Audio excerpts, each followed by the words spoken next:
Bonjour à tous et merci d'être là au rendez-vous pour cette toute nouvelle émission. Ça s'appelle l'entretien. Vous avez vu, nous sommes dans un nouveau décor. Alors, l'entretien, pourquoi faire compliqué quand on peut faire simple, hein? Le principe de l'entretien, c'est que je vais poser des questions et tenter d'obtenir des réponses. Et pour débuter la saison, j'ai choisi un invité dont la profession et les responsabilités sont dans l'air du temps. Le temps des trousses neuves, des cheveux fraîchement coupés, des petits maux de ventre aussi liés parfois à l'angoisse ou à l'impatience. Le temps de la rentrée, ou plutôt devrais-je dire des rentrées scolaires, puisque vous le savez, ce n'est pas la même chose de rentrer en petite section que de fouler pour la première fois, par exemple, l'amphithéâtre d'une université. William Marois, recteur de l'Académie de Nantes, bonjour. Bonjour. Et merci à vous d'être là avec nous. Si vous deviez me donner les mots-clés, vos mots-clés qui symbolisent pour vous la rentrée scolaire, ça serait quoi ? D'abord, pour moi, à titre personnel, c'était plutôt des bons souvenirs, parce que j'aimais bien retrouver l'école. D'ailleurs, quand on demande aux élèves, et j'en ai vu un certain nombre dans des collèges ou dans des lycées, ils sont globalement contents de revenir retrouver leurs enseignants, de retrouver leur école, leur collège et leur lycée. Et puis après, en résumé, c'est que chaque élève ait sa place. C'est ça où on y travaille avec les collectivités qui ont des compétences aussi pour réussir une rentrée. Et puis que chaque classe ait ses enseignants. Et ça aussi, on y a travaillé beaucoup les mois qui précèdent la rentrée. Alors nous, dans notre métier de journaliste, dans notre jargon, la rentrée scolaire, c'est un marronnier. Vous savez, ce sont ces thèmes et ces actualités qui reviennent tous les ans, exactement à la même période. Pour vous, c'est quand même un petit peu pareil, hein, les rentrées se suivent. Est-ce qu'elles se ressemblent toutes ? Écoutez, les rentrées sont toutes un peu différentes parce qu'il y a à chaque fois des nouveautés. Par exemple, la grande nouveauté de cette année, c'est la réforme du collège, qui a été largement préparée pendant la précédente année scolaire. Mais globalement, je crois que ces dernières rentrées se sont bien passées, ça se passe sereinement. Je crois que ce sont des rentrées qui sont réussies parce qu'il y a eu des moyens supplémentaires aussi qui ont été mis à disposition des écoles, des collèges et des lycées et qui permettent d'accueillir dans de bonnes conditions les élèves. Alors, une rentrée avec des moyens supplémentaires et des effectifs supplémentaires, on va le découvrir en chiffres. Regardez, plus 4000 élèves là en 2016 sur l'Académie de Nantes, plus de postes aussi dans le public comme dans le privé. Les chiffres sont en train de s'afficher à l'écran. On va voir des chiffres plus globaux sur le nombre d'élèves, le nombre de personnels, plus de 61 900 personnels de l'éducation nationale. On va découvrir ensuite des chiffres pour la Loire-Atlantique. Ce dynamisme-là, c'est une bonne nouvelle ou est-ce que ce sont des phénomènes qui viennent quand même compliquer les choses, alourdir votre travail et le fonctionnement de l'éducation nationale ? Le dynamisme, c'est toujours une bonne chose. Ça prouve que globalement, au-delà du dynamisme scolaire, il y a un dynamisme démographique, il y a un dynamisme économique de la région. Et ça, on ne peut que s'en réjouir. Sauf qu'il faut les moyens derrière pour suivre. Il faut les moyens pour suivre, mais ces moyens, grâce à la nation, nous les avons. Si on regarde la Loire-Atlantique, simplement, c'est 3200 élèves de plus en Loire-Atlantique à cette rentrée, 1700 de plus dans les lycées, 1100 de plus dans les écoles. Ce sont nos prévisions, mais tout me laisse à penser que ça va être réalisé. Et 300 postes de plus aussi en Loire-Atlantique pour justement accueillir dans de bonnes conditions ces élèves dans les écoles, dans les collèges et dans les lycées. Les postes dont on parle, ce sont les postes d'enseignants uniquement ou des personnels encadrants ? Parce que là, ça dépend parfois aussi des collectivités, tous les personnels encadrants qui font fonctionner les établissements. Alors, ce sont pour l'essentiel des postes d'enseignants, mais on a aussi eu, par exemple, 3 postes de personnel de direction, puisqu'il y a 3 nouveaux collèges qui ont été créés à cette rentrée. Sur toute l'Académie. Ça montre aussi le dynamisme. 2 en Loire-Atlantique, 1 en Vendée. Puis aussi des postes de personnel administratif, des postes médico-sociaux. Et puis les collectivités, de leur côté, sur leur champ de compétences, elles créent aussi des postes dans toutes les missions qui sont les leurs, notamment l'accueil, la restauration, l'entretien des locaux. Est-ce que par rapport à cette hausse d'effectifs, les seuils évoluent ? C'est-à-dire, est-ce qu'on voit de plus en plus d'élèves par classe ou est-ce qu'on reste avec les mêmes règles ? Est-ce qu'on est obligé d'adapter, d'accepter peut-être un peu plus de monde dans chaque classe ? Comment on fait ça ? Globalement, les moyennes restent les mêmes. Alors après, ça dépend de la situation de chaque établissement. Mais avec les moyens qui ont été créés pour ces dernières rentrées, globalement, les moyennes sont restées les mêmes. Regardez, 300 postes pour en gros 3200 élèves de plus, ça fait un poste pour 10-11 élèves supplémentaires, ce qui est raisonnable, quoi. Alors, cette rentrée, vous le dites, finalement, c'est plutôt bien passé. C'est ce que vous... Nous, en tant que journalistes, on y a vu quelques grognes, comme un petit peu chaque année. Je vais vous donner un exemple, c'est l'école du Vieux-Chêne à Orvaux. Les parents s'étaient mobilisés le surlendemain de la rentrée pour demander l'ouverture d'une classe, parce qu'ils considéraient que, justement, là encore, le quartier du Vieux-Chêne à Orvaux connaît un fort développement démographique. Bon, mobilisation des parents qui alertent les médias, finalement, ouverture d'une classe. Ça fait partie des couacs. Pour vous, traditionnel ? C'est pas un couac, ça fait partie des modalités de la rentrée. C'est-à-dire on a à chaque fois des situations sur lesquelles on est obligé de vérifier si les élèves sont là ou pas. Nous ce n'est pas les mobilisations qui nous conduisent à ouvrir ou à fermer, c'est l'équité. C'est-à-dire, si effectivement, en équité, il faut créer une classe, nous la créons. Si en équité, il ne faut pas la créer, nous ne la créons pas. En l'occurrence, dans ce cas-là, en équité, par rapport à toutes les autres situations, il était légitime d'ouvrir une classe, on l'a ouverte. En même temps, vous dites que ce n'est pas la mobilisation qui nous fait ouvrir une classe, mais si personne ne dit rien et ne réclame rien, est-ce que vous êtes en capacité de revérifier, de pointer pour chaque école et d'ouvrir une classe même si personne ne l'a demandé ? De toute façon, les situations qui sont tangentes, nous les connaissons.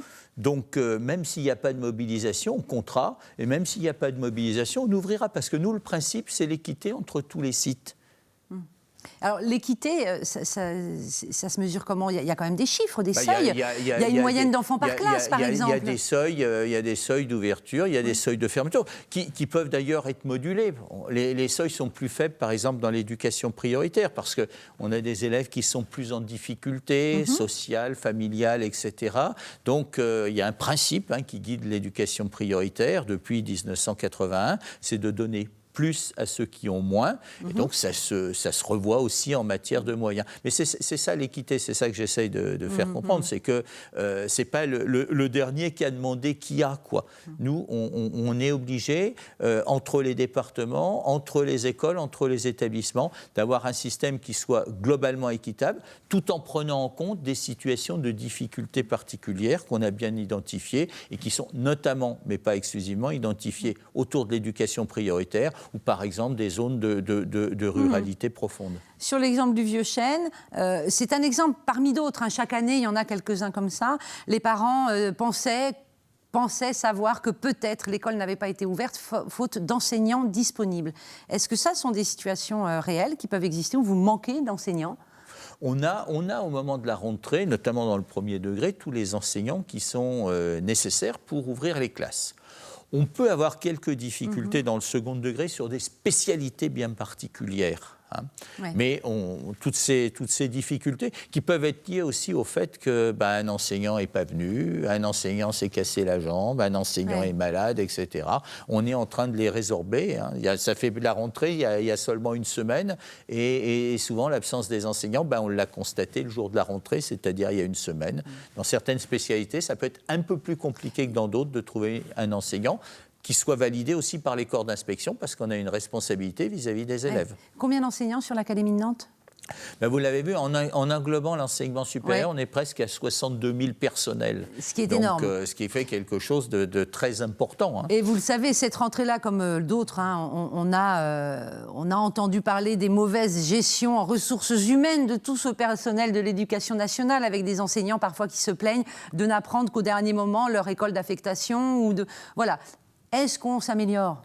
Écoutez, par exemple, sur ce cas que vous évoquez, on sait qu'en Loire-Atlantique, on a ouvert des classes au dernier moment, c'est-à-dire après ces fameux comptages qu'on a évoqués. Quand on décide d'ouvrir une classe, il faut y nommer un enseignant. Donc il fallait bien qu'on ait un certain nombre d'enseignants qu'on affecterait seulement au moment où on prendrait ces décisions d'ouvrir des classes. Sinon, on aurait ouvert des classes, mais alors après, on aurait été obligé de désaffecter en quelque sorte des enseignants déjà affectés quelque part pour les envoyer là où on a ouvert ces classes. Donc il était nécessaire, dans un département qui est sur une forte dynamique démographique, de faire ça. On ne fait pas forcément ça dans d'autres départements où la dynamique démographique est beaucoup plus faible. Un petit mot sur des élèves différents.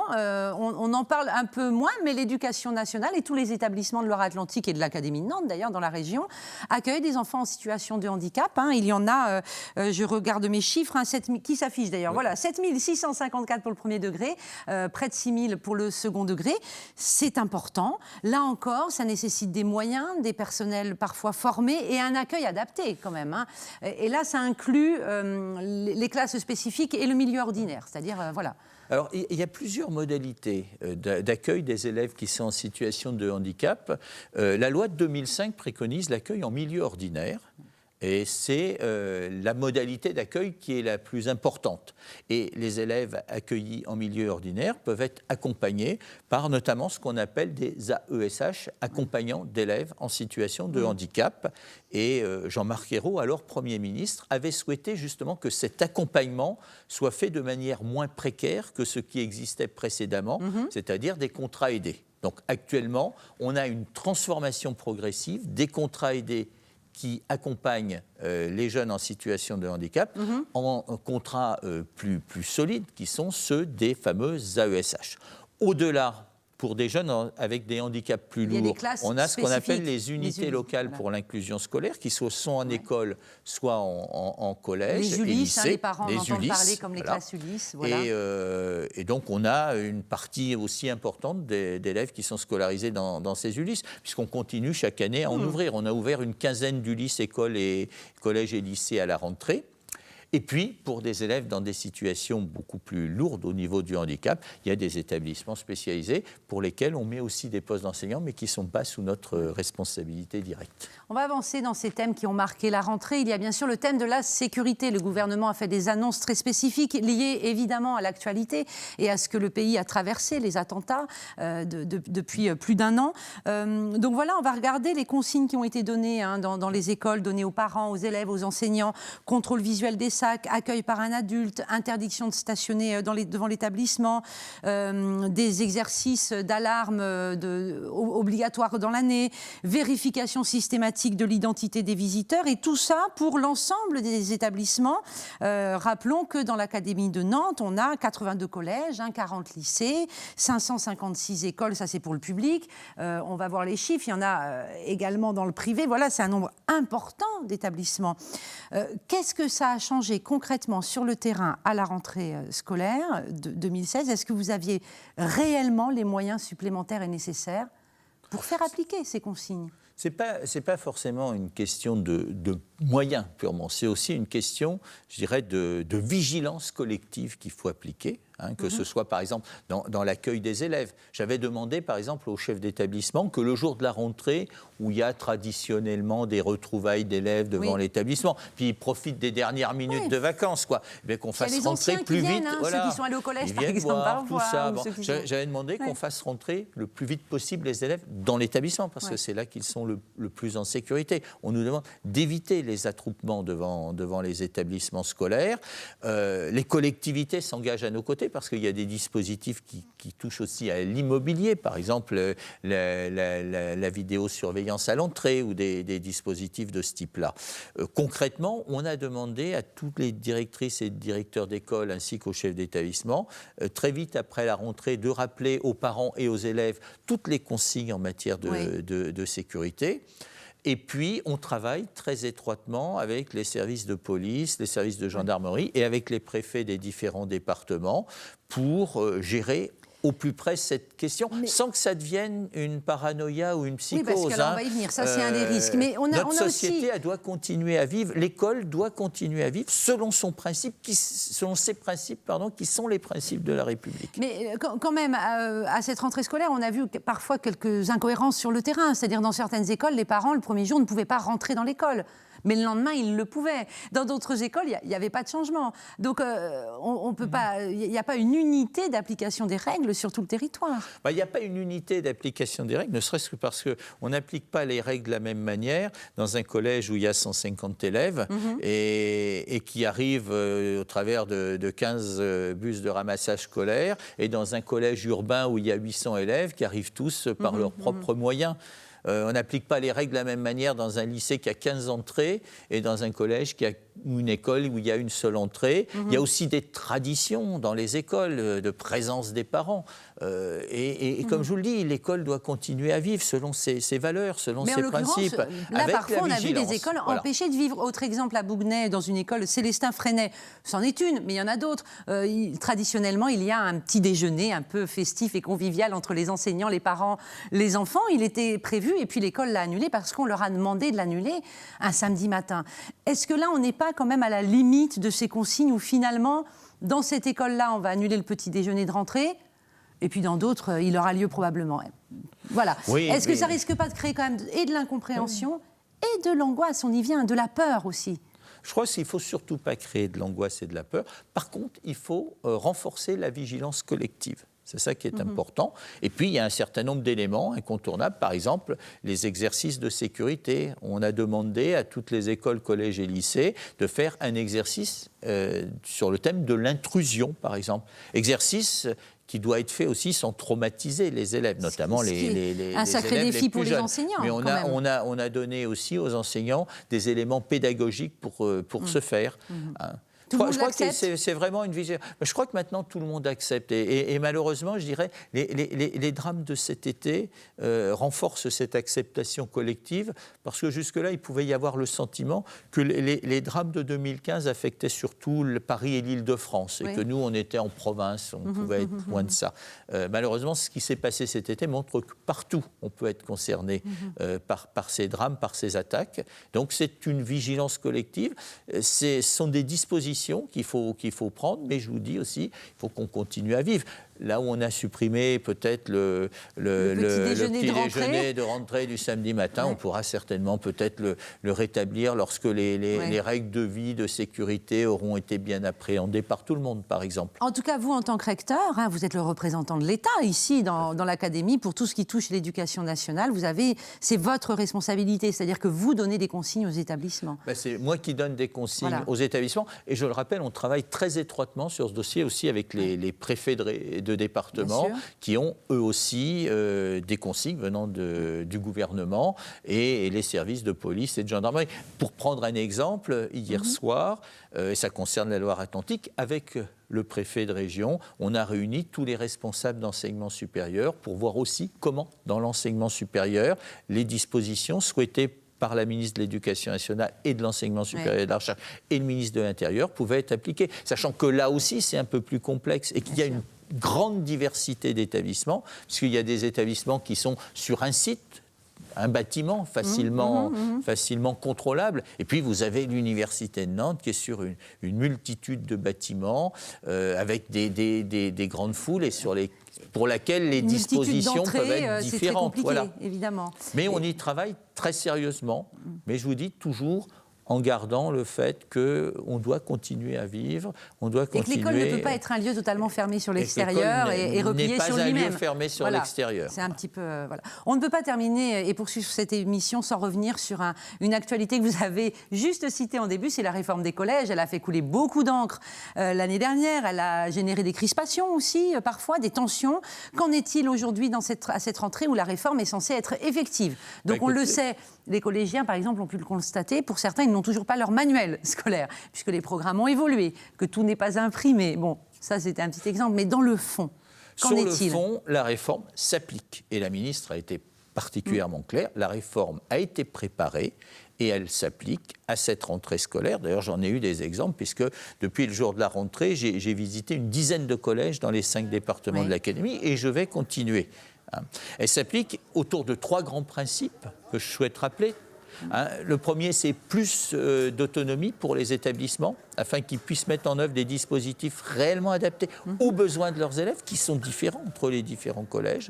Deuxièmement, un accompagnement renforcé, notamment pour les élèves qui arrivent en 6e, autour de 3 heures d'accompagnement personnalisé, ce qui va se poursuivre dans ce qu'on appelle le cycle 4, c'est-à-dire en 5e, 4e et 3e, au rythme d'1 heure ou de 2 heures par semaine. Et puis, troisièmement, des apprentissages qui se font avec des programmes nouveaux, avec aussi des ouvrages nouveaux. Mais je rappelle que le principe, c'était des nouveaux ouvrages sur 2 ans, que n'y a pas un renouvellement de tous les ouvrages à cette rentrée, parce que la réforme s'applique sur tous les niveaux du collège et pour toutes les disciplines. Ceci en appui sur ce qu'on appelle le socle commun de connaissances, compétences et de culture, qui indique ce qu'un élève doit maîtriser à la sortie du système éducatif, des enseignements pratiques interdisciplinaires en 5e, 4e et 3e, où des enseignants de plusieurs disciplines vont travailler ensemble, et puis enfin une deuxième langue vivante pour tous.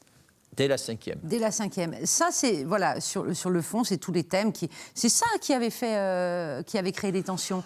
Et parfois des désaccords. Je crois que les tensions, elles étaient sur plusieurs points. D'abord, un certain nombre d'enseignants craignaient que l'on profite de la réforme du collège pour baisser les moyens des collèges. Et la ministre nous a clairement demandé, et fermement, que les moyens soient maintenus à effectif constant. Ensuite, il y a eu 2 points de discussion, les classes bilingues dès la 6e, et on en a maintenu dans l'académie à peu près 80%, en demandant que la deuxième langue, qui est l'allemand généralement, soit enseignée dès le CM1 à l'école, au moins dans une école qui abreuve le collège, et puis ensuite le latin et le grec, et on l'a maintenu dans tous les établissements qui le dispensaient. Donc déjà. Dans l'académie, ça n'a pas disparu, parce qu'on entendait certains dire c'est la fin de l'enseignement, ça va être la disparition de l'enseignement de certaines langues, notamment ce qu'on appelle les langues mortes. Non, latin et le grec. C'est pas le cas. C'est pas la fin, la ministre n'a jamais décidé de la fin du latin et du grec, au contraire, elle souhaite encourager cet enseignement, avec des modalités différentes, notamment au travers de ces enseignements pratiques interdisciplinaires, parce qu'il n'est pas indécent non plus de sensibiliser les élèves à ce qu'est le latin et le grec en faisant travailler ensemble le professeur de lettres classiques, le professeur d'art plastique et le professeur d'histoire. Mais est-ce que dans les faits c'est possible, dans l'organisation même de l'établissement et des plannings des enseignants? Dans les faits c'est possible parce que ça se faisait déjà. Le travail entre les disciplines, on le faisait déjà. Il y a eu un dispositif un peu sur le même esprit qui avait été mis en place au début des années 2000, qui s'appelait les itinéraires de découverte. Et on en trouvait encore dans les établissements, ce qui prouve que les enseignants aiment bien travailler ensemble. Alors, on va passer à autre chose. On vient de passer la rentrée, mais c'est bientôt les vacances de la Toussaint. En tout cas, certains l'ont en tête. Qu'est-ce que c'est que ces dates de vacances de la Toussaint réparties sur 3 semaines? Vous le savez, ça semble inouï. Ça ne simplifie pas la vie des uns des autres en termes de planning, d'organisation, de prise de congé aussi. Pourquoi ces 3 semaines? Simplement parce qu'on est rentré un jeudi. Ouais. Et que l'idée, c'est 7 semaines de classe, 2 semaines de vacances. Donc on rentre un jeudi, les vacances commencent un jeudi. Voilà. Mais est-ce que vous pouvez entendre, et je sais que je ne vous l'apprends pas, vous avez entendu des gens qui vous ont dit « mais qu'est-ce que c'est que cette incohérence ?» À ce moment-là, on n'avait qu'à pas rentrer un jeudi. Ah oui, mais alors après, on nous dira qu'on réduit la période de temps scolaire. Il faudrait savoir aussi.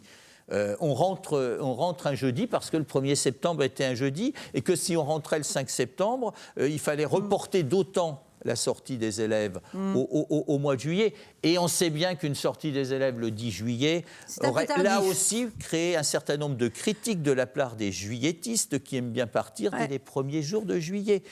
Donc ce calendrier, il est fait dans l'intérêt des élèves. Voilà, avec ce rythme, 7 semaines de classe. D'autres vous diront, l'intérêt des élèves, c'est aussi l'intérêt des parents, c'est aussi la facilité d'organiser sa vie du quotidien, voilà, et que ces dates-là ne sont quand même pas idéales pour ça. Mais bon, vous allez peut-être me dire... Je vous explique pourquoi ça a été conçu ainsi. L'année prochaine, la ministre a d'ailleurs dit, on sera sur certainement une rentrée qui sera un vendredi ou un lundi, et donc on aura effectivement 2 semaines pleines de vacances au moment de la Toussaint. Mais cette année, ça tombe comme ça par le calendrier. Mais je vous dis, de toute façon, on aurait été critiqué d'une manière ou d'une autre. Parce que si on avait dit que les élèves sortaient le 7 ou 8 juillet, on nous aurait dit c'est pas possible et les gens seraient partis en vacances début juillet en disant les derniers jours de classe sont pas importants, on s'en va. Donc il faut faire des choix.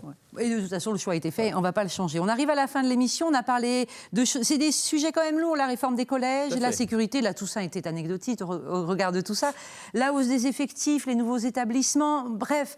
Comment sentez-vous vos troupes, là, dans l'académie de Nantes? Est-ce que vous avez l'impression que tout le monde, ça y est en ordre de marche et que l'année va se dérouler correctement? Tout le monde est en ordre de marche. Je crois que les enseignants ont bien profité aussi des vacances. Certains ont travaillé pendant les vacances, je crois qu'il faut le dire à tout le monde, parce Parce qu'avec les nouveaux programmes, à l'école, au collège, il y a des enseignants qui ont travaillé pendant les vacances et parfois certains de manière acharnée pour se préparer pour la rentrée. Je crois qu'il faut le dire parce qu'il y a cette image des enseignants qui bénéficient de beaucoup de vacances et tout. Cette année, des enseignants ont beaucoup travaillé l'année scolaire précédente pour préparer la réforme du collège. Ils ont travaillé pendant les vacances pour mettre en œuvre le programme. Je crois qu'ils sont très engagés pour la réussite des élèves et je leur fais totalement confiance. Donc il n'y a pas de tension sociale en perspective. Je dis ça parce que tout ça se passe dans une ambiance sociale un peu lourde.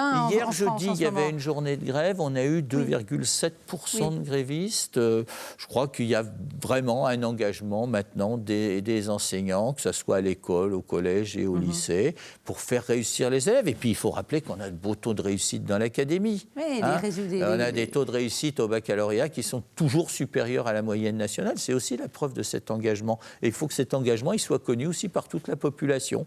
Parce que je crois qu'il faut aussi que la population rende hommage à ses enseignants. Vous savez, au moment de la rentrée, il y a beaucoup d'ouvrages qui disent pique-pente de l'éducation nationale. L'éducation nationale, c'est l'engagement d'enseignants.